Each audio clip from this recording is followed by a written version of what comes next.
Bonjour à toutes et à tous. Bienvenue dans Territoire, un podcast d'intercommunalité de France. Au programme, des entretiens pour éclairer les enjeux des élus et agents locaux. Je suis Baptiste Gapen, journaliste, et je vais tenter d'être votre porte-parole, d'amener à nos invités vos questions, intuitions ou besoins. Notre idée, vous proposer des interviews inspirantes sur différents thèmes pour répondre à vos problématiques du quotidien.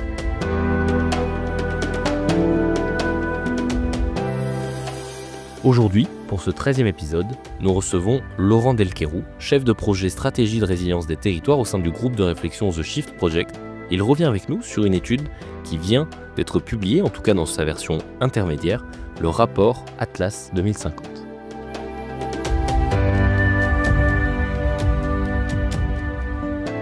Bonjour Laurent Delquerou.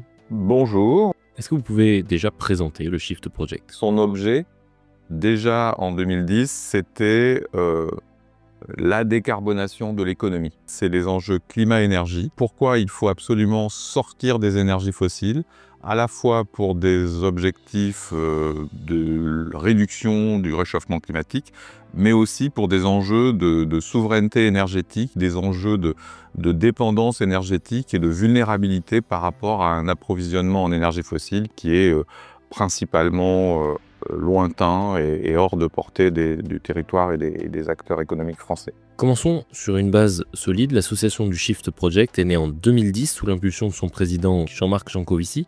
Quelles sont les grandes priorités de l'association ? Donc l'association, c'est un think tank, donc un groupe de réflexion avec une partie production de connaissances sur comment décarboner l'économie française et les territoires français, on en parlera, et une partie influence. Donc, comment les messages, les contenus, les résultats de nos travaux de recherche et d'études peuvent animer le débat, peuvent être médiatisés. Vous avez lancé le projet Atlas 2050. En quoi consiste-t-il et à quel constat vient-il répondre ? Ce projet Atlas 2050, il est né d'un double constat. D'abord, toutes les initiatives nationales de planification écologique, donc que ce soit les scénarios de l'ADEME, RTE, bref, de toute une série d'organisations nationales qui ont documenté les objectifs de réduction des gaz à effet de serre et d'une manière générale des objectifs de transition écologique à l'horizon 2030-2050. Donc une approche plutôt descendante. Et le deuxième constat, c'est évidemment l'énorme disparité de situation entre les territoires pour être capable de réussir cette transition écologique, cette transition énergétique. On est parti d'un constat simple, c'est que si on veut transformer les activités des territoires, il va falloir tenir compte des ressources physiques, eau, sol, biomasse, énergie, dont dépendent les activités des territoires. Comment est-ce que vos travaux peuvent permettre aux territoires et à leurs acteurs d'ouvrir les yeux sur les enjeux existants entre activité, ressources et préservation ? De prendre conscience à quel point les activités de mon territoire sont complètement dépendantes de la disponibilité d'un certain nombre de ressources physiques, à quel point les activités de mon territoire consomment ces ressources ou voire même les produisent parfois. Quand on parle de biomasse, d'énergie comme l'électricité, les énergies renouvelables, etc., elles peuvent être produites par les territoires. Prendre conscience que le territoire qui produit ces ressources n'est pas forcément le même que celui qui les consomme, donc les interdépendances aussi fortes qui existent entre les territoires. Prendre conscience que la disponibilité de ces ressources, elle est questionnée, pour ne pas dire menacée, par des phénomènes comme le dérèglement climatique. Et puis enfin, d'illustrer aussi à quel point les transformations qu'on s'apprête à faire au nom de la transition ont un impact aussi sur ces ressources. On passe d'une dépendance à des ressources internationales, puisqu'on ne produit rien ou quasiment rien en énergie fossile en France, à une dépendance et une pression supplémentaire sur des ressources domestiques, nationales voire locales, et qui vont aggraver des tensions qui parfois existent déjà sur l'eau, les sols, la biomasse. Il est important pour les décideurs locaux de penser à 10 ans, à 20 ans, l'aménagement et le développement de leur territoire pour faire les bons choix. Justement, quels sont les premiers enseignements du rapport intermédiaire que vous avez publié en mai 2025 ? on est capable de montrer que les niveaux de dépendance entre les activités et les ressources selon les territoires sont déjà très importants et très intéressants à analyser, et que dans un deuxième temps, quand on rajoute les phénomènes à moyen terme qui peuvent impacter ce triptyque ressources, activités, territoires, et bien là aussi on a des différences très importantes. Quand vous projetez les cartes de projection à 2050 d'assèchement, de pluviométrie, de réchauffement climatique selon les territoires français, eh bien vous pouvez faire des croisements avec les activités économiques, alors en particulier avec l'agriculture ou avec la production forestière, mais aussi avec la production d'électricité. Et vous pouvez ainsi projeter des risques localisés. On a déjà des enseignements intéressants sur les niveaux de vulnérabilité, de sensibilité au risque des territoires. Alors, dans le sud-ouest de la France, on va avoir davantage de cultures irriguées, de besoins d'irrigation en été, et donc on va avoir dans la consommation de la ressource en eau et dans les tensions qu'elle génère une situation particulière. Le bois, c'est pareil, on a une géographie de la production de bois qui est très différente, donc on a une diagonale entre le sud-ouest et le nord-est de la France. Le sud de la France est particulièrement touché par le réchauffement climatique, et donc la production de bois est bien moindre que ce que les experts ont planifié. Donc, qu'est-ce que ça veut dire pour les autres zones de production forestière? Est-ce que ça veut dire qu'il va falloir qu'ils prélèvent davantage de ressources en bois pour satisfaire les objectifs nationaux pour la construction, la rénovation énergétique et même la production d'énergie?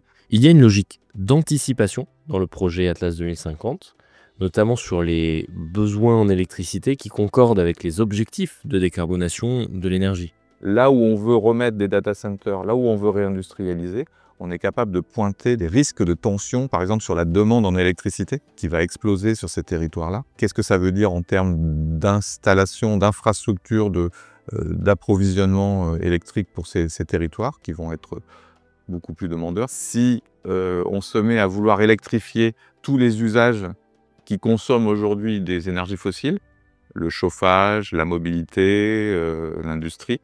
Passer les véhicules individuels à l'électrique, passer les systèmes de chauffage à l'électrique, tous ceux qui sont aujourd'hui à base de fuel ou de gaz. Qu'est-ce que ça signifie territoire par territoire, département par département? On a projeté à 2050 la demande d'électricité supplémentaire qu'impliquerait la satisfaction de ces objectifs de transition. Comment est-ce que les élus locaux peuvent s'approprier les conclusions du rapport pour nourrir leur politique publique aujourd'hui? Les messages qu'on adresse aux collectivités territoriales et aux intercommunalités sur les risques liés aux ressources à moyen terme, c'est pas pour qu'elles attendent 2050, ou c'est pour aujourd'hui. Dans la planification, que ce soit les plans climat, mais pas seulement, la planification économique, là on est à la veille des élections municipales, dans le prochain mandat municipal, dans le prochain mandat intercommunal, toute une série de choix d'investissement, d'aménagement vont être faits par les nouvelles équipes. C'est d'en faire un outil d'aide à la décision, d'aide à la réflexion pour les acteurs aujourd'hui. Et les acteurs, ce sont principalement les décideurs locaux, et notamment les élus locaux, les présidents, présidentes d'intercommunalités, entre autres. De quelle manière tentez-vous d'atteindre les élus locaux avec toutes ces publications? Est-ce que vous y arrivez? Et est-ce que ces publications et ces données scientifiques, elles réussissent à atteindre leur but? On sait bien que la bande passante de ces responsables politiques locaux est limitée, donc on va plutôt adresser nos publications à celles et ceux qui les accompagnent, les agents des collectivités territoriales, ou que ce soit les accompagnateurs des collectivités, les bureaux d'études, les organismes d'ingénierie publique qui accompagnent régulièrement des travaux de planification des collectivités. Quand bien même on s'adresse à des techniciens, il faut que nos productions soient très lisibles, très communicantes et très accessibles pour que les techniciens puissent facilement en extraire les messages qui parleront le plus à leurs élus. Pour pouvoir aller jusqu'aux décideurs, il va falloir qu'on ait des publications, des outils de communication, que ce soit sous forme papier, que ce soit sous forme de podcasts, de MOOC, de posters, d'événements, de conférences qui soient beaucoup plus accessibles et beaucoup plus faciles à diffuser. Donc, on travaille avec les réseaux de collectivités territoriales comme Intercommunalité de France pour qu'elles contribuent en amont à la qualité des messages que l'on adresse, mais aussi pour qu'elles contribuent en aval à la diffusion de ces messages. Donc les événements organisés par Intercommunalité de France, les groupes de travail animés par Intercommunalité de France seront autant de lieux de partage et de diffusion de nos messages, de nos contenus. Les sujets que vous traitez impliquent des échanges entre les secteurs scientifiques, économiques, politiques. Pourquoi est-ce qu'il faut cultiver des liens de proximité entre l'ensemble des acteurs? Nos travaux parlent aussi aux acteurs économiques. Quand vous êtes un chef d'entreprise sur un territoire, vous vous intéressez souvent autant, voire plus, à la disponibilité des ressources dont dépend votre activité économique, plus que parfois certains élus locaux.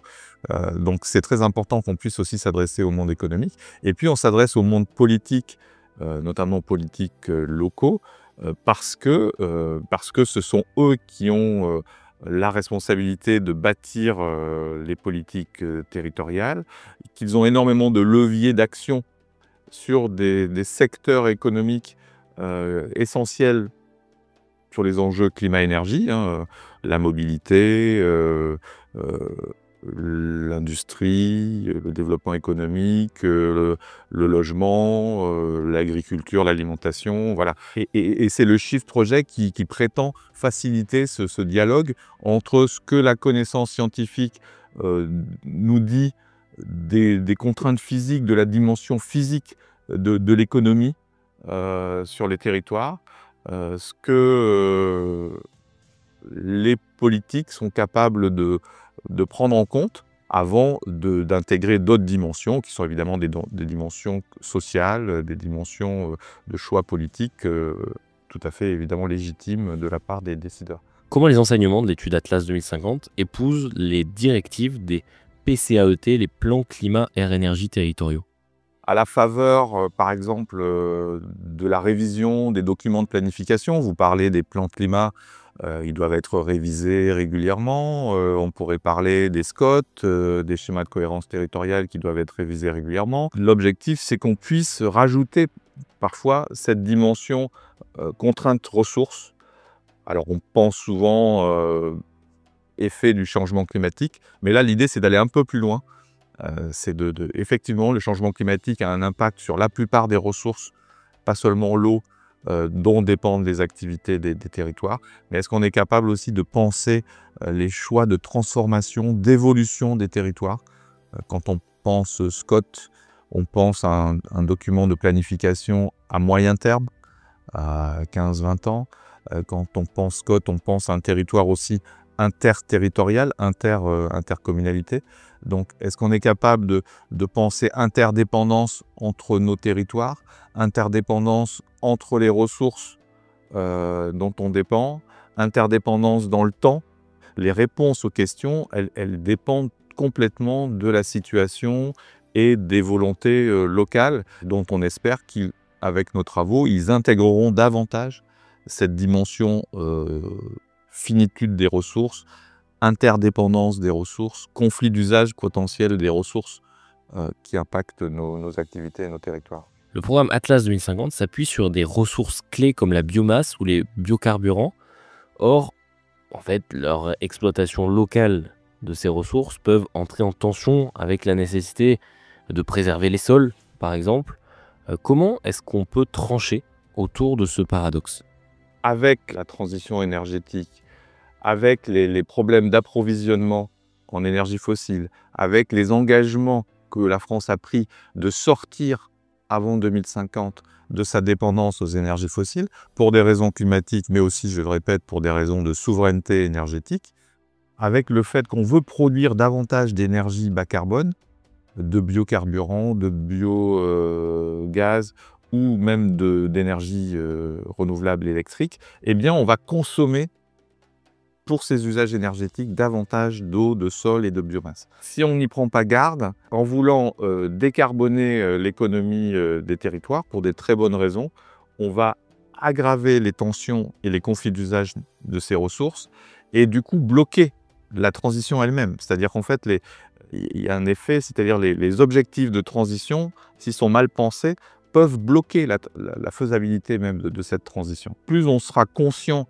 de ces risques et de ces contraintes physiques, plus les choix que l'on fera dans le partage, la préservation et le partage de l'usage de ces ressources sera a priori pertinent. Au gré de vos études de terrain, quelle serait l'échelle territoriale la plus appropriée pour combiner l'efficacité des décisions à court terme avec la préservation à long terme, cette fois, des ressources produites et consommées? S'intéresser aux ressources, c'est un sujet qui intéresse toutes les échelles territoriales, c'est-à-dire de la commune à la région ou même à la nation, en passant évidemment par les intercommunalités, les départements. Il peut y avoir des territoires qui sont pertinents pour penser la ressource, typiquement les bassins versants pour l'eau, il y a une organisation de la gouvernance par bassin versant, et puis il y a des territoires de projet. Évidemment, les territoires de projet, comme les intercommunalités, sont déterminants. Maintenant, documenter comme on le fait les interdépendances entre les activités, les ressources et les territoires, c'est militer quelque part pour davantage de liens, de coopération, de dialogue entre les territoires de projet. Parce que qui dit territoire de projet, dit territoire qui consomme et produisent ces fameuses ressources. Aucun territoire n'est autonome en matière de ressources. Au niveau des échelles territoriales, il y a une échelle territoriale qui a été proposée par le gouvernement, qui sont par exemple les COP régionales. C'est intéressant de voir qu'après une première génération de COP plutôt à l'échelle régionale, là, pour la deuxième année, on envisage d'aller plus au niveau départemental, donc de se rapprocher un peu plus des territoires de projet que sont les intercommunalités. Moi, il me semble que d'arriver à trouver une échelle pluri-intercommunalité, que ce soit le département, que ce soit les SCOT, les territoires de SCOT, qui permettent à ces territoires de projet de dialoguer entre eux, de documenter leurs dépendances, ressources respectives, de comparer ensemble leur stratégie à moyen terme pour voir si elles sont compatibles en matière de risques ressources. Il faut revoir la gouvernance sur les territoires, intégrer davantage le point de vue des autres territoires, donc casser les silos, et intégrer davantage aussi la dimension temporelle, c'est-à-dire à ne pas penser seulement aujourd'hui ou dans les années qui viennent, parce que les territoires sont amenés à lancer des projets qui ont vocation à être toujours opérationnels dans 10, 20 ou 25 ans. Donc s'intéresser à la disponibilité de la ressource en eau avant de valider un projet d'accueil d'entreprises industrielles ou de data center ou de logement paraît évident, mais pas seulement à l'échelle de son territoire, à l'échelle aussi des territoires d'où proviennent la ressource et qui consomment la même ressource. Donc c'est cette complexité des interdépendances qu'il faut arriver à mettre en débat sur les territoires. La prise en main des données de l'Atlas 2050 induit forcément une montée en compétence des agents et des élus des collectivités. Comment est-ce qu'on peut gérer ce besoin essentiel de formation pour nos élus? Il y a un premier sujet, est-ce que la donnée est disponible? Est-ce que les gens qui ont la responsabilité de produire de la donnée en France sont capables de faire évoluer leurs actions pour rendre accessible à l'échelle territoriale de la donnée sur la disponibilité, la consommation de ressources? Quelles sont les capacités dont ont besoin les collectivités pour traiter cette donnée? Il y a une très grande disparité, c'est pas un scoop là non plus, entre les collectivités type métropole, agglomération, qui ont des équipes et de l'ingénierie souvent importante en direct, et puis des intercommunalités moins denses, plus rurales, qui peuvent avoir un vrai déficit comme ça d'expertise technique capable de traiter de la donnée. Les territoires ruraux, ils sont gestionnaires de ces principales ressources domestiques. Quand je parle d'eau, de sol, de biomasse forestière, agricole, c'est principalement sur les territoires ruraux que ça se passe. Là déjà, il y a un sujet, comment je peux renforcer les capacités des territoires qui gèrent des ressources essentielles, stratégiques pour l'économie française. Donc est-ce qu'on est capable de prendre conscience, quand on est une intercommunalité rurale, ou de son rôle et de sa responsabilité de gestionnaire de ressources déterminantes pour le fonctionnement des territoires voisins, et comment on peut faire valoir ce point de vue pour obtenir peut-être des moyens supplémentaires financiers, en ingénierie, qui nous manquent aujourd'hui. Et puis il y a une deuxième famille de compétences qui me paraissent importantes, c'est toutes les compétences qui vont permettre de faciliter la coopération. Face à un risque, il y a une mise en débat, il y a une discussion à avoir avec toutes les parties prenantes. Cette ingénierie de la facilitation, de la coopération, du dialogue entre les activités qui sont en silo, entre les territoires qui produisent, qui consomment la même ressource. Là aussi, je pense qu'il y a un besoin de renforcer les capacités de recrutement, d'ingénierie de ces territoires, et en particulier, je répète, sur cette facilitation, cette coopération qui nécessite une expertise de mise en débat, mais qui est aussi importante et aussi stratégique que l'expertise technique. Finalement, quel est le message que les collectivités doivent retenir en priorité à propos de ce rapport intermédiaire? Le message, c'est qu'il ne faut pas effectivement attendre d'être confronté à une crise pour s'intéresser à cette question des ressources. Plus on va être capable de prendre en compte la raréfaction des ressources dans les choix locaux, territoriaux et y compris nationaux, évidemment, plus on anticipera les problèmes, les crises, et mieux on les surmontera. Pour chacun des départements, on se dira attention, il nous semble que vous êtes particulièrement concernés par des risques liés à ces ressources-là et qui impacteront ces activités-là sur vos territoires à un horizon de 2050. Donc, dans le dialogue et la coopération entre les acteurs, entre les territoires, trouver des réponses adaptées. Plus on sera conscient de nos interdépendances, concrètes et physiques liées aux ressources dont dépendent nos activités, plus ça doit nous pousser à coopérer. Merci Laurent Delquerroux. C'est la fin de ce nouvel épisode de notre podcast. Retrouvez des liens pour aller plus loin dans la description. Et nous, on se retrouve bientôt pour un prochain épisode de Territoire, le podcast d'Intercommunalité de France.